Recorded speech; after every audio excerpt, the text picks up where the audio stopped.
Sentence कंप्लिशनचा तिसरा भाग बघा. कम्प्लीट द सेंटेन्स हा तुम्हाला प्रश्न येणार. आता प्रश्न क्रमांक 1 बघा. हे एक वाक्य आहे. ओके, सेंटेन्स आहे, ते आपल्याला कंप्लीट करायचं आहे हे ऑप्शन्स वापरून.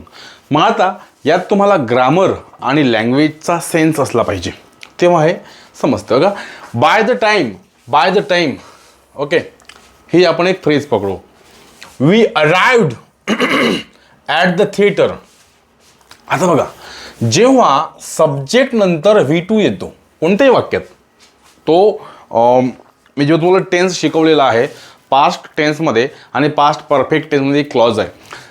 जर इथे एका वाक्यामध्ये पास्ट टेन्स आला असेल, सिम्पल पास्ट टेन्स आला असेल आणि त्या वाक्यात जर काहीतरी सिच्युएशन अशी असेल की बाबा बघा, आता by the time we arrived म्हणजे या वेळेपर्यंत आम्ही पोचलो, ॲट द थिएटरपर्यंत पोचलो. ओके, मग काय, द मूवी ऑलरेडी स्टार्ट्स असं तर नाही होणार, कारण इथे बघा काय आहे, इथे पास्ट टेन्स आहे, V2 आहे. V2 म्हणजे पास्ट टेन्स. ईडी लागला ना, ईडी लागला, पास्ट झाला. ओके, मग आता हे ज्या वाक्यात पास्ट टेन्स आहे, जे वाक्य पास्ट टेन्सचं आहे ते वाक्य कंप्लीट करताना समोर कुठंतरी प्रेझेंट टेन्स येणार आहे का? नाही, शक्यच नाही आहे. ठीक आहे, म्हणजे हा जो प्रेझेंट टेन्स दाखवते स्टार्ट्स, हे होणारच नाही, कारण हा V5 आहे ना. V5 म्हणजे present tense, simple present tense. V1 आणि V5. स्टार्टेड येऊ शकते, स्टार्टेड ओके, 3 पैकी एक उत्तर आहे. मग काय, हॅज येणार आहे काय? नाही, कारण हॅज काय दाखवतो बघा, हॅज काय दाखवतो, प्रेझेंट टेन्स दाखवतो. याच्या ऑप्लिकला हॅव काय दाखवतो, प्रेझेंट टेन्स दाखवतो. पण हॅड काय दाखवतो, हॅड दाखवतो पास्ट टेन्स.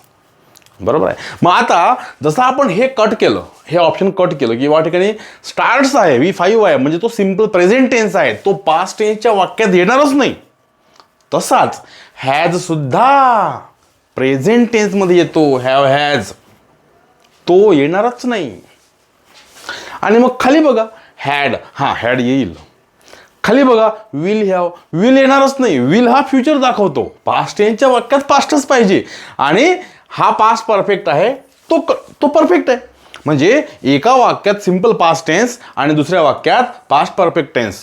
जी आधी क्रिया होऊन गेली तिला पास्ट परफेक्ट टेन्स. म्हणजे the movie had already started, म्हणजे पिक्चर आधीच सुरू होऊन गेला होता. By the time we arrived at the theatre. समजलं काय, म्हणजे आम्ही थिएटरला पोहोचलो. ओके, पोहोचलो सिम्पल पास्ट टेन्स. तेव्हा काय झालं होतं त्यावेळेपर्यंत, the movie had already started, movie already start झाला होता, असा अर्थ. तुम्हाला समजतं मला काय म्हणायचं ते? म्हणजे आम्ही थिएटरला पोहोचलो तोपर्यंत मूवी ऑलरेडी स्टार्ट झाला होता. मग पहिली क्रिया कोणती झाली, मूवी ऑलरेडी स्टार्ट होण्याची. मग आम्ही पोहोचलो.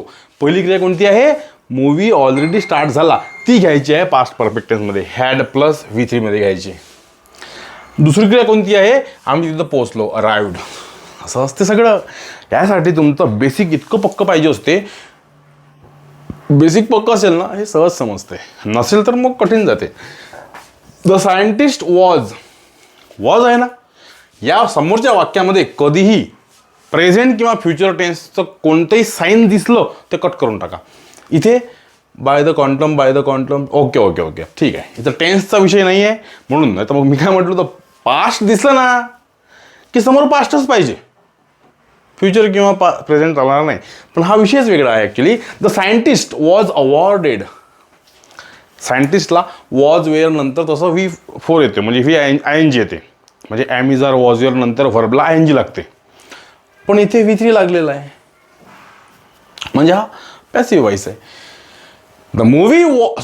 The scientist was awarded a Nobel prize. सायंटिस्टला नोबेल प्राइज देण्यात आलं for his work on a quantum physics की अँड क्वांटम फिजिक्स. आता फिजिक्स तुम्हाला माहिती आहे विषय आहे. क्वांटम म्हणजे काय, ते क्वांटमचा अर्थ काय होतो, एकदम कण. म्हणजे कण म्हणजे तांदळाचा दाणा नाही, तो कण नाही, जे डोळ्याने दिसते ते कण नाही, ते इतके सूक्ष्म कण, सूक्ष्मातील सूक्ष्म कण, सूक्ष्म. म्हणजे जे प्रकाश पडतो ना त्याचा पार्टिकल, प्रकाशातला पार्टिकल कोणाला दिसला? तो फक्त सायंटिस्टलाच दिसला. ठीक आहे, त्याचा अभ्यास करणे म्हणजे क्वांटम फिजिक्स. म्हणजे किती विषय असेल बघावं. आणि म्हणून त्याच्यावर जो अभ्यास करेल, जो आयुष्य खर्च करेल, त्याला नोबेल तर मिळणारच आहे फिजिक्सचं, असा अर्थ. म्हणजेच the scientist was awarded a Nobel prize for his work on quantum physics. आता लागेल इथे विषय आहे आर्टिकलचा. बघा सरळ सरळ तुम्हाला मी काय म्हटलं, असे प्रश्न कोणत्याही चॅप्टर येऊ शकते. हे आलं आर्टिकलवर. याच्या आधीचा काय होता? टेन्सवर होता. हा आर्टिकलवर आहे. अजून कोणता येणार? तात्पर्य हेच की कोणताही म्हणजे कोणत्याही रिकामी जागा म्हणा किंवा कॉमन एरर्स म्हणा, कोणत्याही टॉपिकवर राहू शकतात. तुम्ही परफेक्ट त्यासाठी पाहिजे. मग क्वांटम फिजिक्स असं तर होणारच नाही. चा अर्थ काय होतो? अ म्हणजे अन म्हणजे एक. फक्त एवढंच आहे. लावायचे नियम वेगळे आहे, अनचे नियम वेगळे आहे. याला ॲन नाही म्हणायचं, याला अन म्हणायचं. ओके. इथे a pen an article, an actor असं म्हणतो आपण. ठीक आहे. आता इथे हा वेगळा नियम आहे, हा वेगळा नियम आहे. इथे फक्त व्यंजन येतात मराठीतले, व्यंजनाचा जो साऊंड आहे तो. इथे मराठीतल्या स्वरांचा साऊंड येतो. स्पेलिंगचं काही घेणं नसते बरं. मी तुम्हाला शिकवलेलं टेन्समध्ये आर्टिकलमध्ये बघा जाऊन. इथे आर्टिकल पाहिजे, द पाहिजे की काहीच नाही पाहिजे की ॲन पाहिजे, हा विषय आहे. आणि जेव्हा आपण क्वांटम फिजिक्स म्हणतो तेव्हा चा अर्थ काय होतो? एक. म्हणजे एक. मी जर म्हटलं असेल देर इज अ बॉय, याचा अर्थ काय होतो? तिथे एक मुलगा आहे. अ बॉयचा अर्थ काय? एक मुलगा. अ बॉय एक मुलगा. ठीक आहे. शी इज ॲन ॲक्ट्रेस. ती एक ॲक्ट्रेस आहे. एक ॲक्ट्रेस आहे. तो चा अर्थ असा एक होतो किंवा ॲनचा अर्थ एक होतो. मला सांगा त्या क्वांटम फिजिक्सला लागेल काय? गरज नाही, लागणारच नाही. क्वांटम फिजिक्सला किंवा अन लागणार नाही. शक्यच नाही आहे. विषय याला कसं काय तुम्ही आर्टिकल लावू शकता? नाही लावू शकत. मग द लावायचा की काहीच नाही लावायचं? तर काहीच नाही लावायचं. क्वांटम फिजिक्सला आपल्याला बांधून ठेवता येत नाही 1, 2, 3, 4 मध्ये. आणि म्हणून किंवा अन लागणार नाही. आणि द लागू शकते, पण कधी जर मी म्हटलं त्याला पर्टिक्युलराइज केली की बाबा त्याचं क्वांटम फिजिक्स, ते पर्टिक्युलर क्वांटम फिजिक्स, तर मग द लागेल. पण नुसतं क्वांटम फिजिक्सला द लागणार नाही. तो विषयाचं नाव आहे ते. मी जर म्हटलं असेल I learn the history, I learn history नाही, आय लर्न हिस्ट्री, त्या हिस्ट्रीला लागणार नाही. कारण ती मी एक इतिहास वाचला असं होते काय? नाही. I learn the history of Maharashtra, हे ठीक आहे, द लागेल त्या ठिकाणी. पण इथं फक्त विषयाचं नाव दिलेलं आहे म्हणून द क्वांटम फिजिक्स घेणार नाही, फक्त क्वांटम फिजिक्स. म्हणजे उत्तर नंबर सी करेक्ट. इतका अभ्यास असेल तरच स्पर्धेत टिकणं होते, अदरवाईज नाही. A new manager, okay, decided, एका नवीन मॅनेजरने डिसाईड केलं, पास्ट टेन्सचा V2 आहे, okay, to do away with the outdated office policies अच्छा, आउटडेटेड ऑफिस पॉलिसीज, ऑफिसच्या पॉलिसीज ज्या आहे, ऑफिस पॉलिसीज म्हणजे ऑफिसमध्ये वेळेवर यायचं, कपडे हा ड्रेस घालायचा, असं बघायचं, हे जे ऑफिस पॉलिसी किंवा आणखी व्यवसाय वाढावा म्हणून काहीतरी पॉलिसीज ज्या ठरवलेल्या असतील तर त्या आउटडेटेड झालेल्या आहे. आउटडेटेड म्हणजे काय होते? आता त्या काही आता नाही राहिल्याच आहे, आता काही कामाच्याच नाही राहिल्या, ते झालेलं आहे आउटडेटेड. तर मग मॅनेजरनं ठरवलं, डिसाईड केलं की to do away with the outdated office policies. इथे आता सोडून द्या, आपण नवीन काहीतरी पॉलिसी करू. मग इथे विचार केला आहे याने, आता इथे हे द लावायचा की द तर लावलाच आहे म्हणा, इथे ऑन लावायचा, ॲट लावायचा की बाय लावायचा की काहीच नाही लावायचा, हा प्रपोजिशनचा नियम आहे. म्हणजे प्रपोजिशनवर आलेला आहे प्रश्न, ठीक आहे ना. आता the new manager decided to do away with नंतर तर विथ बाय येणार नाही, कट झाला. विथ ॲट येणार नाही, विथ ऑन द नाही येणार, विथ द आउटडेटेड पॉलिसीज. संपला विषय. हे नंबर 1 करेक्ट. तुम्ही जेवढं वाचन करता तेवढं ते महत्त्वाचं आहे. तर तुम्ही वाचन करता इंग्लिशचं किंवा मराठीचं, ते वाचन पण प्रॉपर केलं पाहिजे, तेव्हा ह्या गोष्टी समजतात, ठीक आहे ना. The board of directors, okay, the board of directors, बघा फरक बघा. द बोर्ड हा सिंग्युलर नेम आहे म्हणजे एकवचनी आहे. डायरेक्टर्स हा प्लुरल नेम आहे, अनेक वचनी आहे. पण इथे जेव्हा समोर याच्यानंतर काही जे लागेल आहे किंवा आहेत ते लागेल या बोर्डला किंवा डायरेक्टर्सला. मग सर नेमकं कोणाला? तर तो लागेल बोर्डला, कारण बोर्ड तर एकच आहे. डायरेक्टर्स अनेक आहे, पण त्या डायरेक्टर्स अनेक आहे त्याला आपण बोर्ड म्हणतो ना. बोर्ड तर एकच आहे. मी जर म्हटलं असेल क्लास, बघा स्टुडंट म्हटलं स्टुडंट, तर तो एकच आहे. ओके, एकच. स्टुडंटला इज लागेल. पण मी म्हटलं स्टुडंट्स, त्याला आर लागेल. पण मी म्हटलं क्लास, त्याला परत इज लागेल, कारण क्लास एकच आहे. जरी त्या क्लासमध्ये अनेक लोक असेल, अनेक विद्यार्थी असेल, पण क्लास तर एकच आहे, सिंग्युलर आहे. आणि म्हणून द बोर्ड ऑफ डायरेक्टर्स ते सिंग्युलर आहे, एकवचनी आहे. म्हणून डायरेक्टर्स याचा काही संबंध नाही आहे. बोर्डला लावायचं हे सिंग्युलर नेम आहे. जे काही लागेल समोर आर किंवा इज ते या सिंग्युलर नेमनुसार घ्यायचं. म्हणजे द बोर्ड महत्वाचा आहे, डायरेक्टर्स नाही. The board of directors after a long debate. हां, मग काय? Have, has, were, are. हां, तुम्हाला म्हटलं ना मी, जे लावायचं आहे ते त्याला लागेल, बोर्डला लागेल, कारण महत्वाचा बोर्ड आहे. मग आता इथे काय लावायचं? Have, has, were, are. त्यासाठी तुमचा हा अभ्यास पक्का पाहिजे असते, ए ग्रुपचा आणि बी ग्रुपचा. मी तुम्हाला वारंवार सांगतो की हे बघत चला. इथे आहे हॅव, इथे आहे हॅज. ओके, इथे आहे आर, इथे आहे इज. हां, इथे आय जर असेल तर आयला एम लागेल, हा भाग अपवाद सोडता. इथे आहे वर, इथे आहे वॉज, इथे आहे वॉज. बरोबर आहे. आता घ्या बरं, ए मध्ये माहिती ना काय येतं? I we you they, I we you they आणि प्लुरल नेम, अनेक वचन. इथे आहे ही, शी, इट आणि सिंग्युलर नेम. मग बोर्ड कसा आहे? बोर्ड सिंग्युलर नेम आहे. आपण पहिलेच ठरवलं की बाबा बोर्ड सिंग्युलर नेम आहे, एकवचनी आहे. मग तो येणारा हा बी ग्रुपचा करता सिंग्युलर नेम.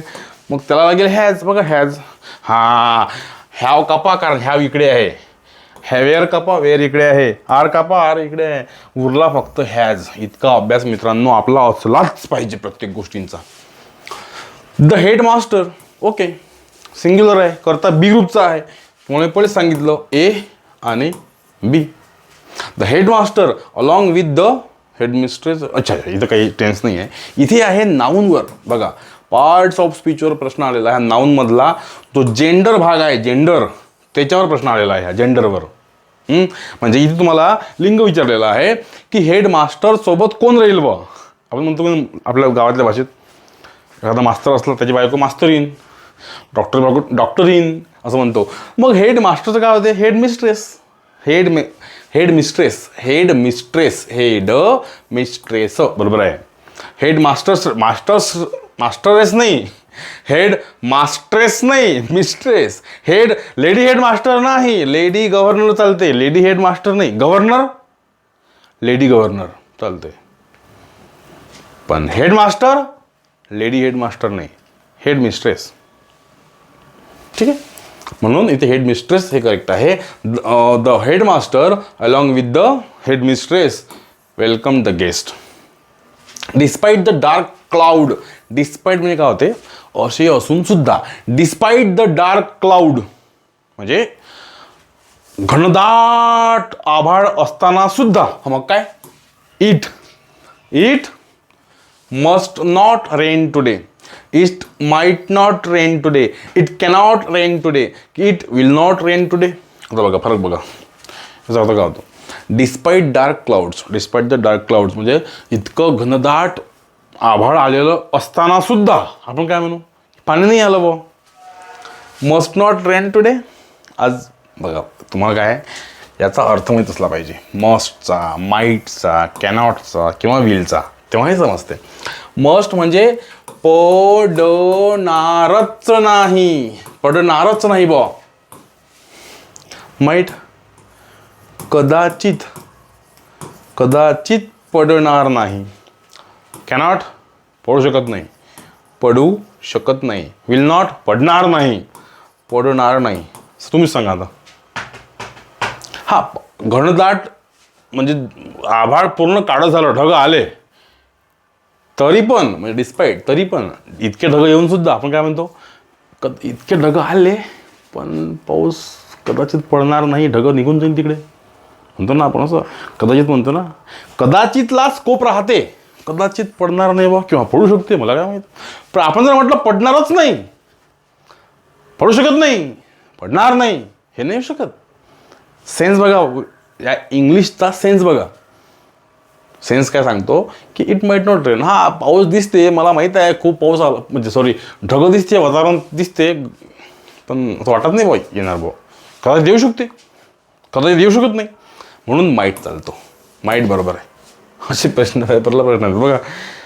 हां तिकडे the stranger inquired of. The stranger, stranger म्हणजे काय होते, अनोळखी व्यक्ती, stranger. The stranger enquired of. The stranger inquired of. Inquired of, inquired of, त्याने इन्क्वायरी केली.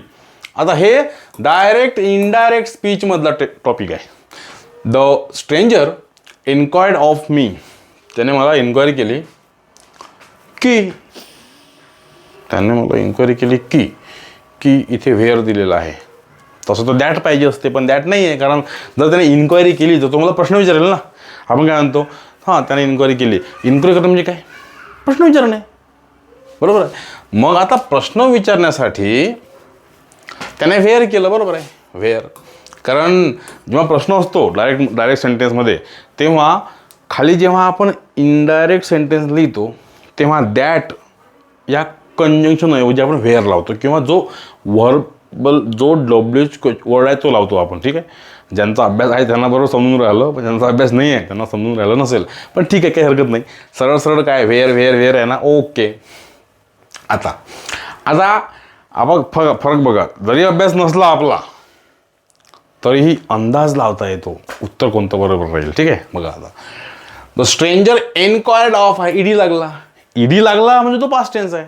ओके, म्हणजे मग या ठिकाणी डीड ओके, वॉज ओके, पण इज नाही चालणार, आणि इज तर प्रेझेंट दाखवते. वॉज ओके म्हणजे हा सी कट झाला. आता काय करायचं, आता काय करायचं, the stranger inquired of me where did I post, where did the post office lie. Lie म्हणजे पहुडलेला असणे. ओके, तर लाय पहुडलेला असणे, जे पोस्ट ऑफिस आहे ते असं पहुडलेलं असते काय, असं नाही, ते असते, पण ते जाऊ द्या. Okay, where was the post office, where the post office was, हे तर नाही आहे, लाय तर येणार नाही त्याकडे. Where was the post office आणि where the post office was, यापैकी काय लागेल. ओके, इथे व्हेअर डीड तर लागणारच नाही ॲक्च्युली, कारण इथे डीड काय दाखवते, डीड नंतर एखादी क्रिया असली पाहिजे. ओके, इथं तर व्हेअर वॉज येईल बा, where is the post office किंवा where was the post office असं म्हणू शकतो आपण. परंतु डीड नंतर तर व्हर्ब यायला पाहिजे. कोणता, इथं व्हर्बच नाही आहे कोणता, म्हणजे he did not play, I did not sleep, असं डीड नंतर व्हर्ब येईल, क्रियापद येईल, पण इथं काहीच तरी आहे, कट झाला, तो कट झाला. ओके, उरला फक्त बी आणि D. Where was the post office, where the post office was, यापैकी कोणता लागते. आता फरक बघा, हा इन्क्वायर्ड ऑफ आला म्हणून तो डायरेक्ट इनडायरेक्ट स्पीचमध्ये आहे. डायरेक्टमधून त्याला आपल्याला इनडायरेक्टमध्ये आणायचं आहे. मग जेव्हा डायरेक्टमधून इनडायरेक्टमध्ये प्रश्न येते, त्याने इन्क्वायरी केली म्हणजे प्रश्न विचारला. प्रश्न जेव्हा डायरेक्टमधून इनडायरेक्टमध्ये येते तेव्हा तो प्रश्न राहत नसते, ते एक साधं वाक्य बनते. आणि म्हणून वाक्य बनते, म्हणून where the post office was हे करेक्ट आहे. Where was the post office correct नाही आहे, कारण हा परफेक्ट प्रश्न आहे. Where was the post office, where was the post office हा ओरिजिनल प्रश्न आहे. प्रश्नाचं स्ट्रक्चर आहे WH वर्ड, नंतर मग वॉज, नंतर मग सब्जेक्ट, तो प्रश्नाचं रूप आहे ते. Where was the post office. आपण म्हणतो ना व्हेअर इज युअर ब्रदर, तुझा भाऊ कुठे आहे. ठीक आहे, व्हेअर इज ही, तो कुठे आहे. म्हणजे व्हेअर नंतर वॉज लागलं किंवा इज लागलं तो प्रश्न झाला. पण डायरेक्टमधून इनडायरेक्टमध्ये प्रश्न आणताना तो असाच असा येत नसतो, तो वॉज आहे ना तो शेवट लागतो. म्हणजे where was the post office चुकीचं आहे, where the post office was हे बरोबर आहे, कारण तो प्रश्न नाही आहे, तो डायरेक्टमध्ये जो प्रश्न होता हां त्याला इनडायरेक्ट करताना त्याला आपण साध्या वाक्यामध्ये कन्वर्ट केलं, त्याला आपण प्रश्न नाही ठेवला, कारण डायरेक्ट स्पीचमधलं इंडिया स्पीच येताना हा जो प्रश्न असतो की नाही तो इथे साधं वाक्य होऊन जाते. असं आहे, अभ्यास पाहिजेच. The chef was preparing a special dish. The chef was म्हणजे तो करत होता अ special dish when the fire rang alarm wrong. Was preparing म्हणजे पास्ट टेन्स आहे, समोरही पास्टच घ्यायचं, बाय द रिंगिंग नाही पाहिजे. ठीक आहे, बाय द ओके म्हणू शकतो. डिश वॉज लागते, इथे वॉज आहे, इथे वॉज आहे, ठीक आहे, okay. The chef was preparing a special dish म्हणजे जो शेफ होता, जो आचारी होता, जो कामगार होता तिथं, तो स्पेशल डिश बनवत होता. The chef was preparing, chef special dish बनवत होता. हा मग कधी पण when the fire rang by the fire as a dish was being prepared, नाही हे नाही होऊ शकत. When the chef was preparing a special dish when अँडचं काही संबंध नाही, लागत नसते. व्हेन अँड अ स्पेशल हे लागत नसते. ओके, हे कट झालं, रिंगिंग झालं. अ स्पेशल डिश नाही, as a special dish was being prepared नाही. when the fire alarm rang, the chef was preparing a special dish when the fire alarm rang.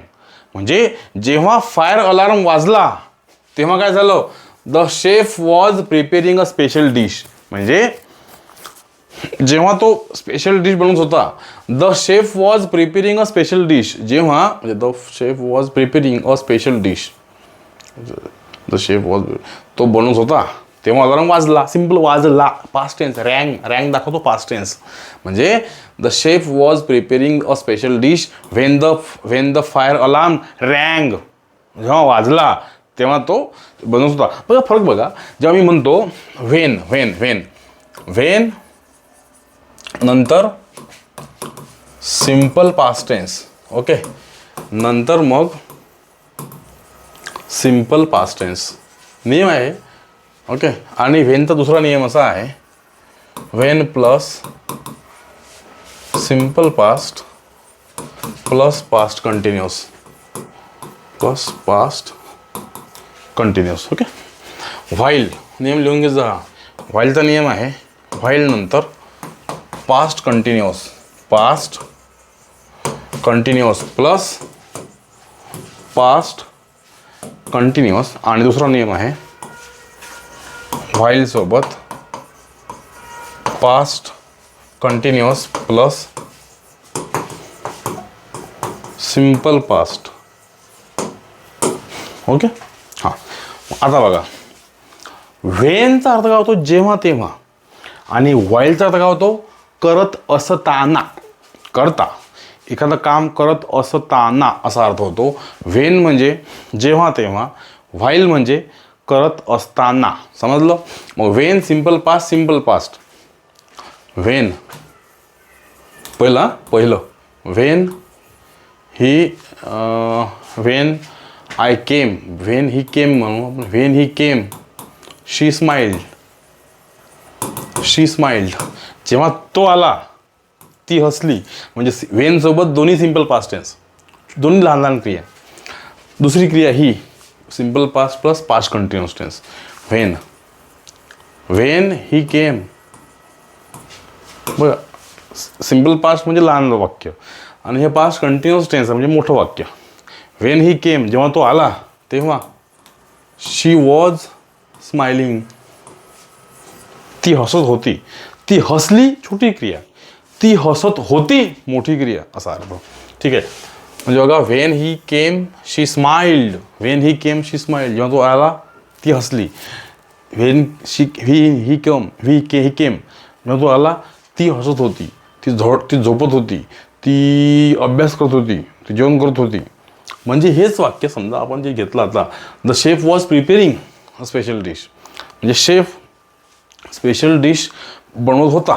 मग काय झालं, when the fire rang alarm, जेव्हा fire रँग alarm वाजला छोटी क्रिया. ठीक आहे. हे ॲक्च्युली हे सगळं ग्रामर आहे, हे अभ्यास याचा करावाच लागेल, त्याशिवाय गत्यंतर नाही तुम्हाला. ओके. आणि मग आता पास्ट कंटिन्युअस, व्हाईल सोबत दोन्ही पास्ट कंटिन्युअस टेन्स. म्हणजे मी जर म्हटलं असेल व्हाईल पास्ट कंटिन्युअस म्हणजे मोठी क्रिया, म्हणजे वॉज वेअर प्लस V4ची. While she was watching movie, I was playing game, म्हणजे दोन्ही पास्ट कंटिन्युअस टेन्स आले. ओके. आता दुसरा नंबर व्हाईलचा घ्या. While past continuous tense. While my mom was watching movie, माझी आई मूवी पाहत असताना, म्हणजे बाबा आले simple past tense. My dad came, हेच वाक्य. The chef was preparing the chef, इथं व्हाईल लावा. While the chef was preparing the special dish, म्हणजे शेफ स्पेशल डिश बनवत असताना, हे वेन कापून टाका. द फायर रँग अलार्म झाला, म्हणजे अलार्म वाजला असा अर्थ. अभ्यासशिवाय पर्याय नाही आहे ॲक्च्युली. बाय नेक्स्ट डिसेंबर, म्हणजे पुढच्या डिसेंबर, म्हणजे काय आता पुढचा डिसेंबर आहे की नाही, नेक्स्ट आहे की नाही, म्हणजे इथे पास्ट टेन्स वगैरे लागणार नाही किंवा प्रेझेंट पण लागणार नाही. सगळं फ्युचर, म्हणजे विल लागेल, बरोबर आहे, विल लागेल, पण आर नाही लागणार, हॅव नाही लागणार. कारण हॅव काय दाखवतो, प्रेझेंट. आर काय दाखवते, प्रेझेंट. म्हणून कट झाले. असे पट एलिमिनेट करता आले पाहिजे. मग राहिला हेच दोन. मग विल लिव्ह का विल हॅव बीन लिव्हिंग. आता पाहू काय ते. By next December, next December पर्यंत we will have been living in this city for 10 years. म्हणजे हे फ्युचर परफेक्ट कंटिन्युअस टेन्सचं वाक्य आहे की बा पुढच्या डिसेंबरपर्यंत आम्हाला या सिटीमध्ये राहायला 10 वर्ष पूर्ण होतील.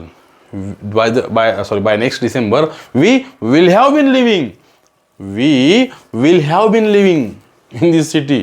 वी विल लिव्ह नाही, हेट आम्ही जगणार बा, आम्ही राहणार बा असं नाही. हा आहे future perfect continuous tense. It was considered, हे कन्सिडर केलं गेलं की to be an honour to be invited. Honour बघा, तुम्ही मी काय म्हटलं होतं आर्टिकलमध्ये किंवा ऑन केव्हा लागते. आता आपल्याला लहानपणापासून काय शिकवलं की बा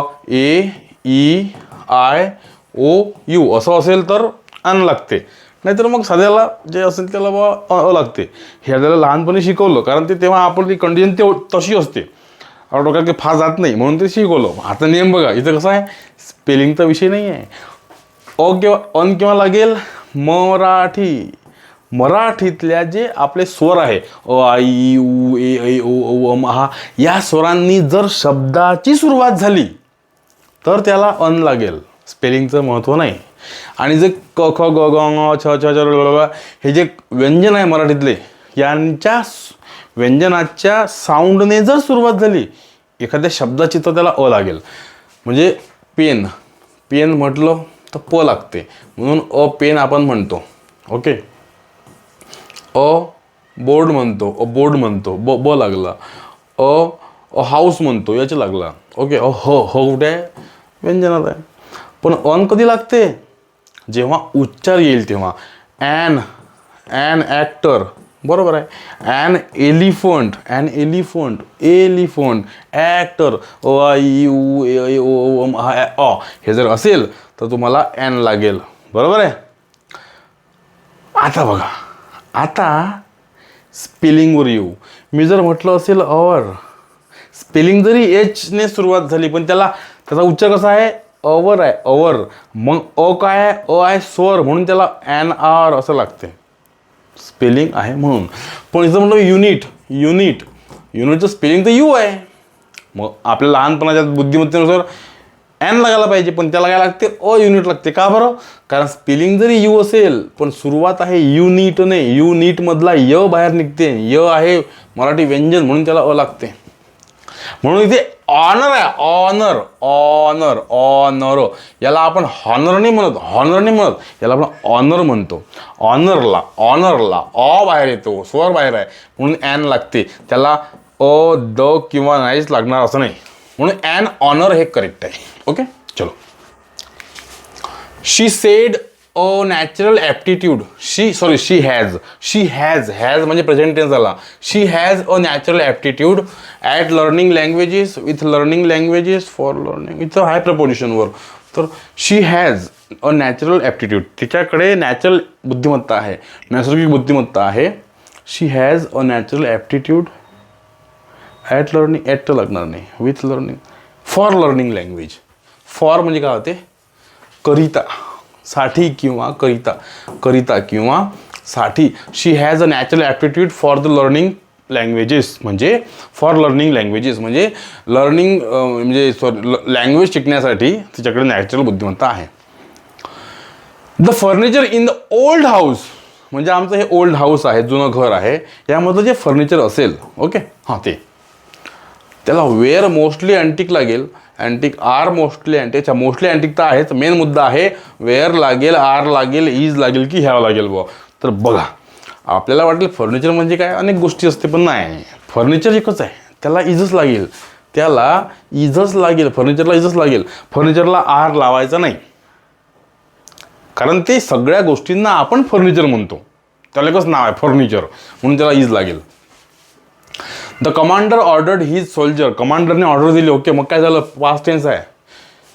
सोल्जर यू मस्ट नाही लागणार, कारण हा डायरेक्टमधून इनडायरेक्टमध्ये आलेला आहे. The commander ordered his soldier, तिथं टूच लागेल ना मग, कारण हा डायरेक्टमधून ऑर्डर देऊन राहिला. टू ॲडव्हान्स इमिजिएटली, पटकन या बाहेर, ह्या पद्धतीचं. The final decision has been taken by the committee already.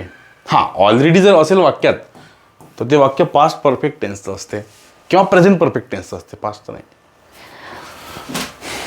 The final decision has been taken, हे स्ट्रक्चर बरोबर आहे. हॅज टेकन चुकीचं आहे, कारण हा पॅसिव्ह व्हॉइस आहे. मी जर म्हटलं असेल ही हॅज टेकन डिसिजन, तर decision has been taken by him हे बरोबर आहे. डिसिजन हॅज टेकन नाही, सब्जेक्ट नंतर हॅज लागेल, मग त्याला V3 लागेल, म्हणजे ही हॅज टेकन डिसिजन, पण decision has been taken by him म्हणजे हॅज बीन टेकन लागते. इथे ॲक्च्युली हा कशातला आहे, पॅसिव्ह ॲक्टिव्ह पॅसिव्ह मधला टॉपिक आहे हा, इज बिंग वॉज बिंग नाही, ठीक आहे.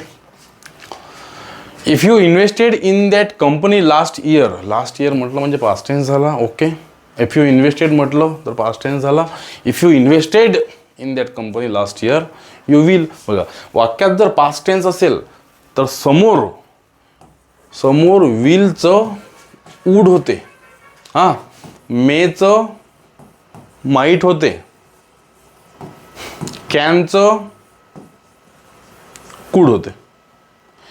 If you invested in that company last year, मागच्या वर्षी जर तू त्या कंपनीत इन्व्हेस्ट केले असेल तर मग यू विल बी रिच नाव नाही, यू विल नाही लागणार, विलचं वूड होईल. यू वूड बी, हां वूड झालं बरोबर आहे. यू आर लागणार नाही किंवा वेअर लागणार नाही, पास्टमध्ये जाणार नाही, ठीक आहे. असं इथे वूड लागेल, you would be rich now. The project must be completed, म्हणजे पॅसिव्ह व्हॉइस झाला. The project must be completed, आपण बायच म्हणतो ना, इन फ्रायडे नाही होणार, ऑन फ्रायडे होईल, ऑन नाही आहे, अंटिल नाही होणार, फॉर तर होणारच नाही, इनही होणार नाही, राहायला मग बाय किंवा अंटिल दोन्ही लागते, पण इथे जास्तीत जास्त बाय लागते, ठीक आहे ना, जास्त करेक्ट बाय आहे. Every student must submit, every student, okay, every student must, नंतर बघा V1 आलं, मस्ट सबमिट. एव्हरी म्हटलं की नाही, म्हणून हीज लागेल ना, हीज असाइनमेंट बरोबर आहे. हर पण लागेल, कारण एव्हरी म्हटलं म्हणजे तो किंवा ते कोणी राहील, हां, हीज ऑर हर, हां ठीक आहे, ओके, हे कापून टाका, हीज ऑर हर हे बरोबर आहे, म्हणजे हीज पण लागेल आणि हर पण लागेल, कारण एव्हरी म्हणजे कोण, प्रत्येक, त्यामध्ये मुलं पण आले, मुली पण आले, म्हणून हीज किंवा हर दोन्ही लागेल, देअर तर लागणारच नाही. The ground is completely wet, ground ओलं होतं, मग काय, it must rain last night, it must have rain last night, it should have rain last, it ought to rain.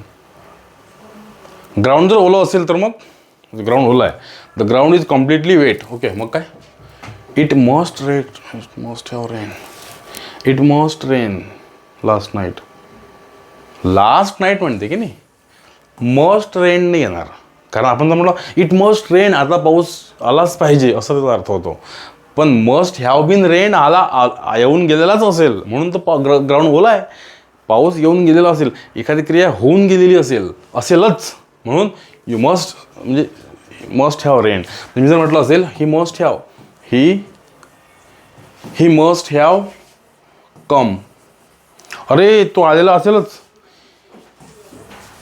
It must have rain last night, म्हणजे काल रात्रीला पाऊस पडला असेलच म्हणून तर हे ग्राउंड ओला आहे असा अर्थ असा होतो. ठीक आहे ना. म्हणून या ठिकाणी इथे मस्ट रेन नाही, लक्षात ठेवायचं. मस्ट रेनचा अर्थ काय होतो, पाऊस पडलाच पाहिजे, आपल्या जे काय ते नाही, म्हणून must have rain last night. Okay.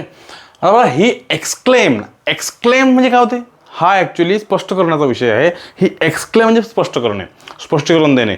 पण जेव्हा आपण एक्सक्लेम लावतो तेव्हा ते काय असते, डायरेक्टमधून इनडायरेक्ट केलेलं वाक्य. ही एक्सक्लेम दॅटच लागेल ना, मग ही एक्सक्लेम दॅट लागेल, व एक्सक्लेम दॅट लागतं, टू लागणार नाही, हे कट झालं. ही एक्सक्लेम तुम्हाला जर डायरेक्ट इनडायरेक्ट स्पीचमधला टॉपिक माहीत असेल तर तुम्हाला माहीत पाहिजे की बा एक्सक्लेम आलं की दॅट लागते, टू लागत नाही, म्हणून दॅट लागेल. ओके. हां, he exclaim that it was a very beautiful painting. It was very beautiful painting. अच्छा. It was a very best, नाही व्हेरी बेस्ट नाही येणार, व्हेरी नंतर बेस्ट लागत नसते म्हणून ह्या कट झाला. मग राहिला हे दोनपैकी एक, हे तर कट झालं समजा. He exclaim that it was a very, अच्छा हां इथे ना आला नाही आहे. पेंटिंगचं ॲडजेक्टिव्ह ब्युटिफुल होते, त्याचं हे ॲडव्हर्ब व्हेरी होते आणि त्याला लागलेलं आहे आर्टिकल म्हणजे हे बरोबर आहे. कारण पेंटिंगला लागत असते पेंटिंग आहे ना, एक नाऊन आहे ना, मग त्याला लागणं आवश्यक आहेत. म्हणून that it was a very beautiful painting किंवा दॅट इथे पाहिजे होता, नुसतं व्हेरी ब्युटिफुल पेंटिंग होत नाही. When I was a child, जेव्हा मी बाळ होतो तेव्हा मग काय, माय ग्रँडमदर, टेल्स लागणारच नाही, टेल्स हा V5 आहे, हा तर पास्ट टेन्स नाही दाखवत, आता प्रेझेंट टेन्स दाखवते, प्रेझेंट टेन्स नाही. Used to tell me stories every night. Used to tell मीचा अर्थ काय होतो, यूज टू बघा, यूज टू जेव्हा लिहितो आपण याचा अर्थ काय होतो, I used to go there, मी तिकडे जायचो. She used to meet me, ती मला भेटायची, या पद्धतीचं वाक्य. ठीक आहे ना. म्हणून या ठिकाणी when I was a child my grandmother used to tell me the stories, सांगायची, वॉज टेलिंग नाही किंवा हॅड टोल्ड नाही. इन माय ओपिनियन, माझ्या ओपिनियनमध्ये, dogs are loyal opinion. Dogs कसं लागणार आहे, डॉग्स आहे ना, प्लुरल नेम आहे, अनेक वचन आहे, त्याला कसं लागेल, ते लागेल एकाला, म्हणून हे कट झालं. द डॉग्स, ठीक आहे, dog is a loyal animal. In my opinion dogs are loyal animal. बघा फरक बघा, डॉग्स आर लॉयल ॲनिमल, या डॉग्सबद्दल, हे जे डॉग्स आहे, डॉग्स आर लॉयल ॲनिमल, याचा अर्थ काय होतो, कोणताही कुत्रा, जगातला कोणताही कुत्रा त्या डॉगमध्ये आला, तुम्ही जर डॉग म्हणाल, द डॉग म्हणाल तर ते पर्टिक्युलर होऊन जाईल. डॉग्स नाही, फक्त डॉग्स आर लॉयल ॲनिमल, कुत्रे लॉयल असतात.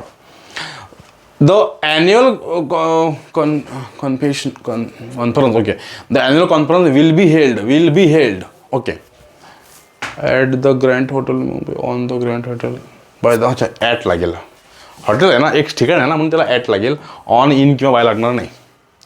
शी आस्क्ड मी, तिने मला विचारलं, पास्ट टेन्स आहे ना वाक्यात, तर पुढं पास्टच पाहिजे, कॅन नाही पाहिजे, कुड पाहिजे होता, कुड इथे आहे, इथे हेल्प नाही पाहिजे, कॅन, ठीक आहे, ओके, कॅन, अच्छा थांबा, कॅन नाही पाहिजे फक्त, हां कॅन नाही पाहिजे, फक्त कुड पाहिजे, समजा विषय समजून घ्या.